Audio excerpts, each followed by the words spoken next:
नमस्कार दोस्तों, स्वागत है आप सभी का शुभम क्लासेस में। मैं हिमांशु यादव। चेहरा तो मेरा आप लोग पहचान ही गए होंगे। मैं आप लोगों को हाई स्कूल का साइंस पढ़ा रहा हूँ। साइंस में भी बेसिकली आपको मैं केमिस्ट्री पढ़ा रहा हूँ। केमिस्ट्री का आपका पहला चैप्टर हो गया था, रासायनिक अभिक्रिया एवं समीकरण कंप्लीट हो चुका है। दूसरा चैप्टर भी आधे से ज्यादा ऑलमोस्ट लगभग कंप्लीट ही है। आपका लवण चल रहा है, ठीक है। दूसरा चैप्टर आपका क्या है? अम्ल, क्षारक तथा लवण। तो अम्ल और क्षार के बारे में आप लोगों ने पढ़ लिया है। आपका लवण आज से चालू हो रहा है, तो लवण को पढ़ना है। यहाँ पे आपको प्लास्टर ऑफ पेरिस को पढ़ना है, लवणों के उपयोग को पढ़ना है, उनके निर्माण विधि को पढ़ना है, ठीक है। इन सारी चीजों का आप लोगों को अध्ययन करना है और इसके बाद आपका यह चैप्टर भी समाप्त हो जाएगा। इसके जस्ट बाद आपका तीसरा चैप्टर चलेगा, धातु एवं अधातु, जिसे आप लोग मेटल और नॉन मेटल कहते हैं। तो दोस्तों, आज हम लोग लवण के बारे में पढ़ेंगे। आज का यह वीडियो आप लोगों के लिए बहुत ही खास होने वाला है, तो कृपया करके वीडियो को आप लोग एंड तक जरूर देखें। तो चलिए दोस्तों, स्टार्ट करते हैं आज का वीडियो। आज का हमारा टॉपिक है लवण। लवण को आप लोग इंग्लिश में बोलते हैं साल्ट। क्या बोलते हैं? साल्ट। तो अभी तक जब हम लोग अम्ल और क्षार पढ़ रहे थे, वहां पर हम लोगों ने विभिन्न सारी अभिक्रियाएं देखी थी, जिसमें क्या होता था, आपका अम्ल क्षार से क्रिया करता था और लवण का निर्माण करता था, ठीक है। तो यह सारी अब तक आपने अभिक्रियाएं देखी, जिसमें बहुत प्रकार से आपके लवणों का निर्माण हो रहा था। जैसे आप लोगों ने धातु के साथ क्रिया पढ़ा था, धातु के साथ साथ धातु हाइड्रोजन कार्बोनेट के साथ क्रिया पढ़ा था, धातु कार्बोनेट के साथ क्रिया पढ़ा था। तो वहां सब आपने क्या देखा था कि इन लवणों का निर्माण हो रहा था, ठीक है। तो इस लवण में हम लोग क्या पढ़ेंगे, साल्ट में हम लोग क्या पढ़ेंगे, इनके निर्माण पढ़ेंगे। तो लवणों का तो आपने विभिन्न प्रकार की अभिक्रियाएं तो देखी है, जैसा मैंने आपको बताया। इसके अलावा इनके जो है हम लोग गुणधर्म का अध्ययन करेंगे। तो गुणधर्म के अध्ययन के बाद हम लोग आएंगे इसके उपयोग पर कि क्या क्या इसका उपयोग है, ठीक है। तो इस वीडियो में हम लोग मुख्यतः इन तीन चार चीजों पर चर्चा करेंगे, निर्माण पर, गुणधर्म पर, उपयोग पर। और चलिए, हमारा जो पहला हमने आपको बताया था पिछले ही वीडियो में, सबसे कॉमन जो आपको अभिक्रिया बताई थी, वह हमने कहा था HCl ले लेते हैं और इसकी क्रिया किससे कराते हैं? NaOH से करा देते हैं। बात समझ में आई? अब NaOH से जब आपका HCl क्रिया करेगा, तो ये आपका Na और इसका Cl दोनों मिल जाएंगे और लवण बना लेंगे। क्या लवण बनेगा? NaCl बनेगा। NaOH सोडियम हाइड्रोक्साइड के साथ जब आपका हाइड्रोक्लोरिक एसिड क्रिया कर रहा है, तो इसका Na इसका Cl मिलके बना लिया क्या? NaCl, जिसको आप लोग हिंदी में बोलते हैं सोडियम क्लोराइड, ठीक है, सोडियम क्लोराइड। और इसी को आप लोग क्या बोलते हैं? लवण बोलते हैं, ठीक। ये क्या आपका लवण, साथ साथ में आपका H2O निकल जा रहा है। आपने उदासीनीकरण अभिक्रिया तो पढ़ी होगी। उदासीनीकरण अभिक्रिया में भी नमक का निर्माण होता था और जल जो है बाहर निकल जाता था। तो ये सारी चीजें आपने पिछले वीडियो में जो आपका चैप्टर चल रहा था अम्ल, क्षार तथा लवण, वहां पे आप लोगों ने पढ़ लिया है। आज हम लोग पढ़ते हैं अम्ल लवण के परिवार के बारे में, साल्ट की फैमिली या साल्ट फैमिली के बारे में, ठीक है। आज की वीडियो में हम लोग चर्चा करते हैं साल्ट फैमिली के बारे में। चलिए दोस्तों, देखिए, विभिन्न प्रकार के लवण पाए जाते हैं। कहाँ पाए जाते हैं? जब विभिन्न प्रकार की अभिक्रियाएं होती हैं, तो भिन्न भिन्न प्रकार के लवण भी बनते हैं।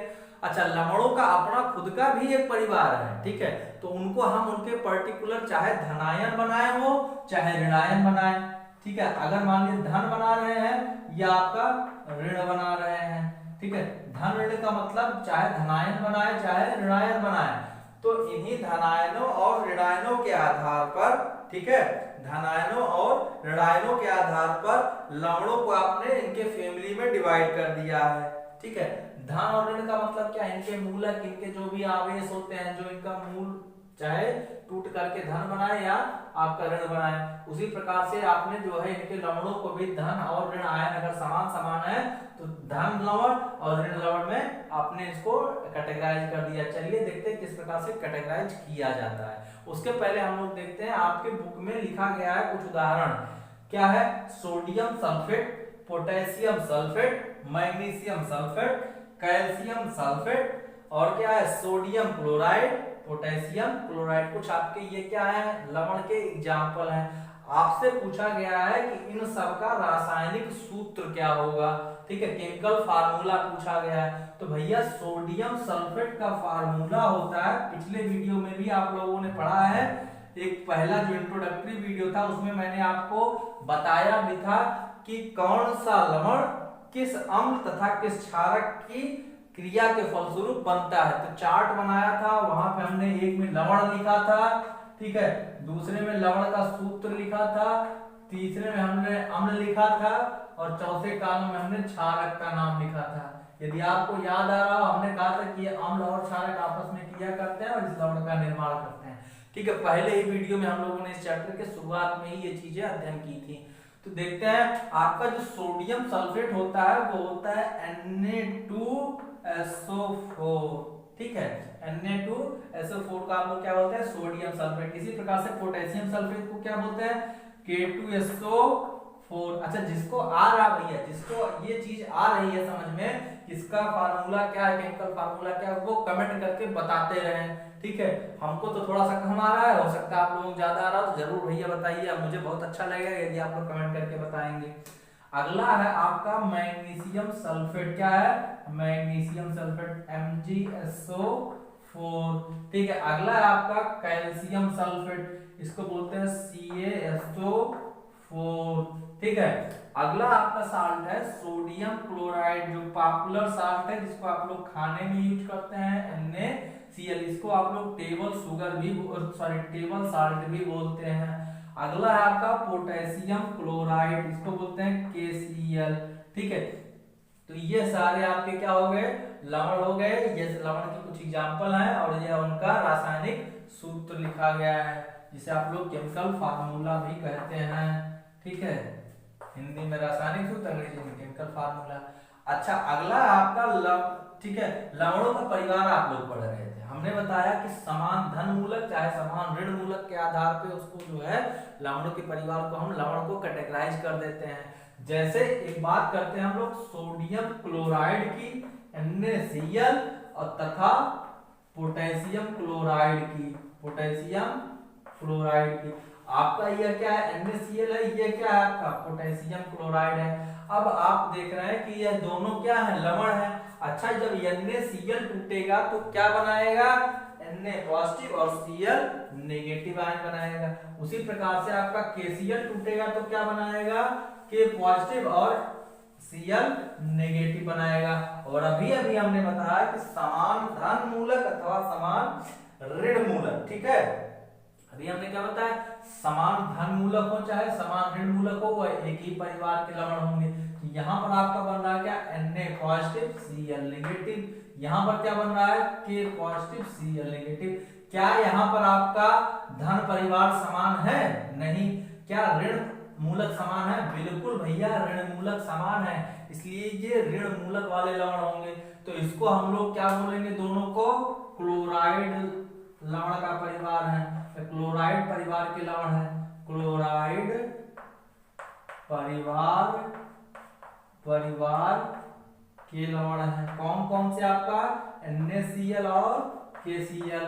सोडियम क्लोराइड और पोटेशियम क्लोराइड क्या है, क्लोराइड परिवार के लवण है। बात समझ में आई इतनी, क्यों, क्योंकि यहाँ पर ऋण मूलक क्या है, समान बन रहे हैं, ठीक है। अच्छा, अगला है आपका सोडियम सल्फेट, ले लीजिए आप, ठीक है, सोडियम सल्फेट Na2SO4 ले लीजिए, सोडियम सल्फेट हो गया। इसी के साथ साथ सोडियम क्लोराइड ले लीजिए, क्या ले लीजिए, सोडियम क्लोराइड ले लीजिए, सॉरी सोडियम क्लोराइड लेना है, सोडियम क्लोराइड। अब क्या है कि इस पर जो बनेगा वह Na प्लस बनेगा, Na प्लस और प्लस में SO4 माइनस बनेगा। इसी प्रकार से Na पर यहाँ पर क्या बनेगा, Na पर प्लस बनेगा और Cl पर माइनस बनेगा। अब आप देख रहे हैं क्या यहाँ पर ऋण मूलक समान है, नहीं भैया ऋण मूलक समान नहीं है। इसका मतलब जो है यह जो ऋण मूलक का जो लवण है वह नहीं है, लेकिन हाँ धन मूलक जरूर समान है। धन मूलक समान होने का मतलब यह क्या है, सोडियम परिवार के लवण हो गए। तो ये दोनों आपस में क्या हो गए, सोडियम परिवार के लवण हो गए। क्या हो गए, सोडियम परिवार के लवण, ठीक है। यह आपका हो गया सोडियम फैमिली के लवण, सोडियम फैमिली के साल्ट हो गए कौन, सोडियम सल्फेट और सोडियम क्लोराइड, दोनों आपस में क्या है, सोडियम परिवार के लवण है। वहीं पे आप सोडियम क्लोराइड और पोटेशियम क्लोराइड में क्या देख रहे थे कि दोनों आपस में क्या क्लोराइड परिवार के लवण है। तो उम्मीद करते हैं इतनी चीजें अभी तक आपको समझ में आई होंगी। अगला है आपका लवणों का पीएच, जो साल्ट का पीएच। तो देखिए भैया, इसमें बहुत ही इंपॉर्टेंट एक चीज हम आपको बता दे रहे हैं, जिंदगी भर नहीं भूलेगा। क्या नहीं भूलेगा, जिंदगी भर नहीं भूलेगा। अगर आप लोग इसको थोड़ा सा भी ध्यान से देख लेंगे तो कभी नहीं भूलेगा कि लवणों का पीएच कितना होता है, ठीक है। थोड़ा सा ही केयर करना है, बहुत ज्यादा नहीं, बस थोड़ा सा आप लोग दिमाग लगाइएगा, प्रेजेंस ऑफ माइंड यहीं रखिएगा, कहीं मत जाइएगा, तो आपको समझ में आ जाएगा। लेकिन अगर आप लोग वीडियो को स्किप वगैरह करेंगे तो कतई नहीं समझ में आएगा। देखिए, आपसे कह रहा है लवणों के पीएच की बात कर रहा है, तो आपके जो अम्ल होते हैं और क्षार होते हैं, इन्हीं से मिलकर के तो आपका लवण बनता है। तो अम्ल कितने प्रकार के होते हैं, दो प्रकार के। कौन कौन से, प्रबल अम्ल और कौन सा होता है, एक होता है दुर्बल अम्ल, एक और कौन सा होता है, दुर्बल अम्ल, ठीक है, दुर्बल अम्ल होता है आपका। वहीं पर क्षार कौन कौन से होते हैं, प्रबल क्षार और दूसरे कौन से होते हैं, दुर्बल क्षार। दूसरा कौन सा होता है, दुर्बल क्षार। और आपको पहले से पता है अम्ल और क्षार मिलकर के क्या बनाते हैं, अम्ल प्लस क्षार गिव्स आउट लवण, साल्ट बनाते हैं, आपको पहले से पता है। अब क्या कराएंगे, चार प्रकार की रिएक्शन इसमें जो है मुख्यतः हो सकती है, ठीक है। मुख्यतः तो चलिए तीन ही होगी। पहला कौन सा है, प्रबल अम्ल और प्रबल क्षार आपस में क्रिया कर जाए। तो भैया जब आपका प्रबल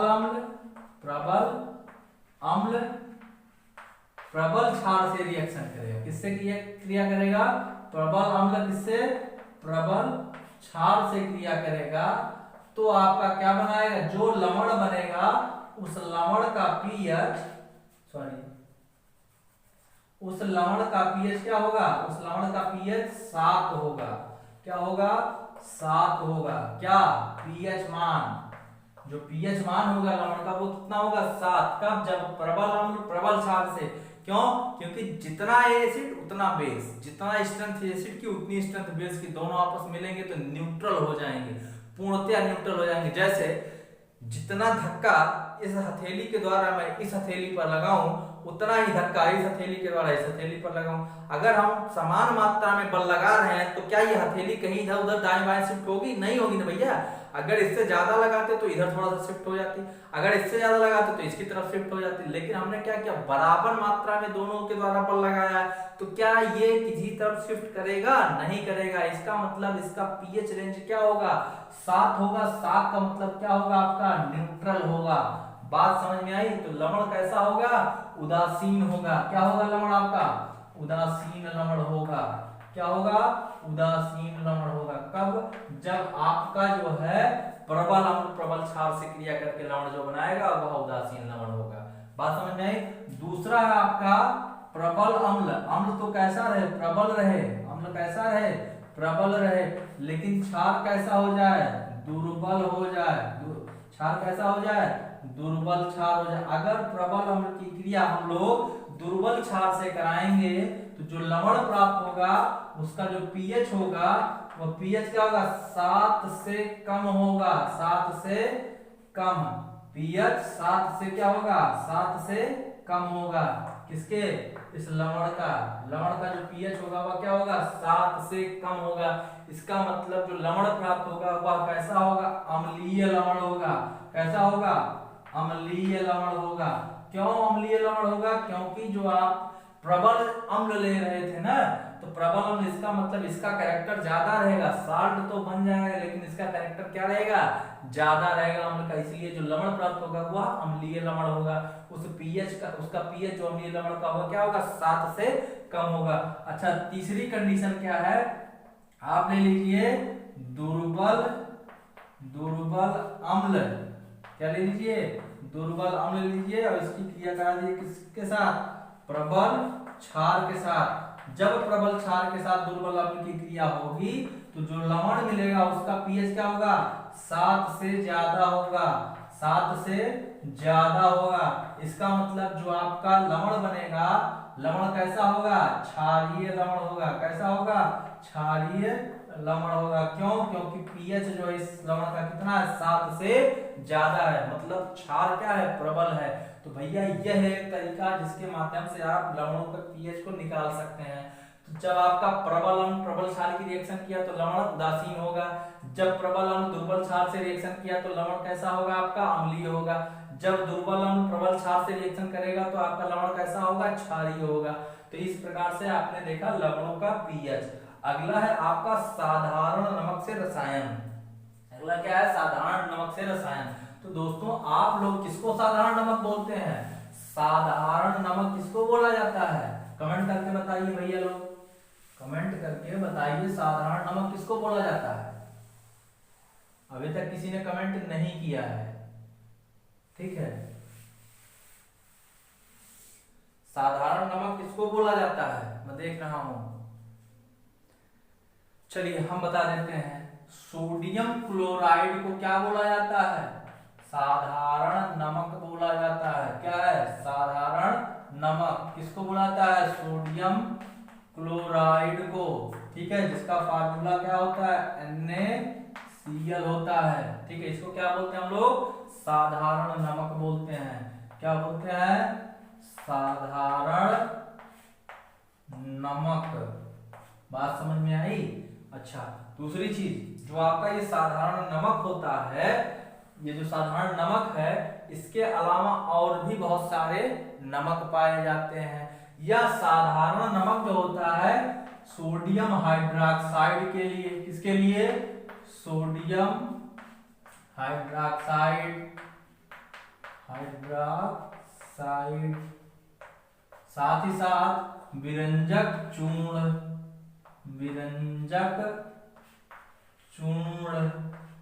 साथ ही साथ COCl2 बोला जाता है इसको, ठीक है। साथ ही साथ धामन सोडा तथा आप लोग एक और होता है कास्टिक सोडा तो हो गया, धामन सोडा, बेकिंग सोडा। इन सब के लिए क्या होता है, यह जो NaCl होता है यह कच्चा माल के तरीके से वर्क करता है, कच्चे पदार्थ के तरीके से वर्क करता है। अगर हमको ये सारी चीजें चाहिए तो हम इससे बड़े आसानी के साथ ये सारी चीजें प्राप्त कर सकते हैं। जैसे कि आपका जो समुद्री जल होता है उसमें ढेर सारे लवण आपस में क्या होते हैं, मिले हुए होते हैं। इसीलिए तो आप लोग देख रहे थे समुद्री जल का पीएच मान कितना हो रहा था, 8.4 हो रहा था ना। पिछले वीडियो में आप लोगों ने चर्चा किया था 8.4 समुद्री लवण का जो पीएच मान था। तो इसका मतलब ढेर सारे लवण क्या रहते हैं, मिले रहते हैं। उसी में से हम लोग क्या करते हैं, NaCl या सोडियम क्लोराइड को अलग करते हैं, और यही नमक जो होता है हम लोग खाने में प्रयोग करते हैं। कहाँ प्रयोग करते हैं, खाने में प्रयोग करते हैं, इसे हम लोग खाने वाला नमक भी बोलते हैं, ठीक है। और इसके अलावा जो भी अन्य अशुद्धियां भी मिली होती हैं, इसी प्रकार से इसी कारण से जो आपका समुद्र का नमक होता है उसका कलर कैसा होता है, हल्का पीला कलर का होता है, ठीक है। अच्छा, एक चीज और, नमक की खान होती है। क्या होती है, नमक की खान होती है, नमक की खान होती है। जैसे आपकी कोयले की खान होती है ना, वैसे ही आपकी सेम नमक की खान होती है। यह समुद्र का जो जल होता है वही जब क्रिस्टल के फॉर्म में बन जाता है तो नमक आपका निर्माण हो जाता है। तो क्या होता है, जब समुद्र सूखता है, विश्व के कई भागों में जब समुद्र सूखता है तो क्या बनाता है, इसके बड़ी बड़ी चट्टानें बन जाती हैं, ठीक है, बहुत ही क्रिस्टल के फॉर्म में ऐसे ये जमा रहते हैं, ठीक। तो क्या किया जाता है, इनको मशीनों के द्वारा, जिस प्रकार से कोयले का खनन किया था उसी प्रकार से आपके साल्ट का भी जो है खनन किया जाता है। बात समझ में आई। तो जो आपका नमक होता है वह खदानों से निकाला जाता है और उसके बाद उसमें से छांट करके सोडियम क्लोराइड को अलग कर लिया जाता है, जो कि आपका खाने वाला नमक होता है। बात समझ में आई भैया। तो इस प्रकार से आप लोगों ने पढ़ा साधारण नमक से रसायन। तो इस प्रकार से आप जो है साधारण नमक या खाने वाला नमक प्राप्त करते हैं समुद्र के जल से, ठीक। आज आपने एक पॉपुलर चीज नमक से ही मुझे याद आया, आपकी बुक में भी दिया गया है, दांडी नमक यात्रा किसकी? गांधी जी की। किसने किया था? दांडी नमक यात्रा किसने स्टार्ट किया था? महात्मा गांधी जी ने। ठीक है, महात्मा गांधी जी ने, जिसका आप लोग 2 अक्टूबर को बर्थडे मनाएंगे। ठीक है, तो महात्मा गांधी जी ने, जिसे हम लोग जो है राष्ट्रपिता की संज्ञा देते हैं, इन्हें हम लोग राष्ट्रपिता के नाम से जानते हैं। तो महात्मा गांधी जी ने अंग्रेजों का जो नमक था उसका विरोध किया। उन्होंने कहा कि हम लोग अपना देसी नमक स्वयं से बनाएंगे और उसी का प्रयोग करेंगे, हम अंग्रेजों से नमक नहीं खरीदेंगे। तो गुजरात के दांडी नामक स्थान पर, मुझे लग रहा है कि शायद अगर मैं नहीं भूल रहा हूं तो वह ईयर 1929 था। 1929 में उन्होंने दांडी यात्रा प्रारंभ की और उनके साथ देश के तमाम जनसंख्या उनके पीछे पीछे चल पड़ी। उनका अनुसरण करते हुए उन्होंने गांधी जी का सपोर्ट किया, बोला कि हाँ, हम अंग्रेजों के द्वारा दिया गया नमक नहीं खाएंगे, अंग्रेजों से खरीद कर नमक नहीं खाएंगे, हम लोग स्वयं से नमक बनाएंगे। और इसी कारण से उन्हें जो है क्या किया गया, गांधी जी को और उनके साथियों को उठा करके अंग्रेजों के द्वारा जेल में डाल दिया गया। एक आंदोलन हुआ, तो इसको हम लोग दांडी आंदोलन के नाम से भी जानते हैं या दांडी नमक यात्रा के नाम से भी जानते हैं। तो बहुत ही इंटरेस्टिंग कहानी है, किसी दिन मौका मिलेगा तो आप लोगों को ये कहानी बताऊंगा जरूर। तो वो भी आपका जो है नमक बनाने के लिए ही दांडी नमक यात्रा की गई थी। ठीक है, तो इस प्रकार से आप आज का ये वीडियो हम लोग यहीं पर समाप्त करते हैं। नेक्स्ट वीडियो में जब हम लोग मिलेंगे तो अन्य जो आपके नमक है उनके बनाने के तरीके और इसके बाद उनके उपयोग की विधियां हम लोग देखेंगे। तब तक के लिए आप सभी को बहुत बहुत धन्यवाद।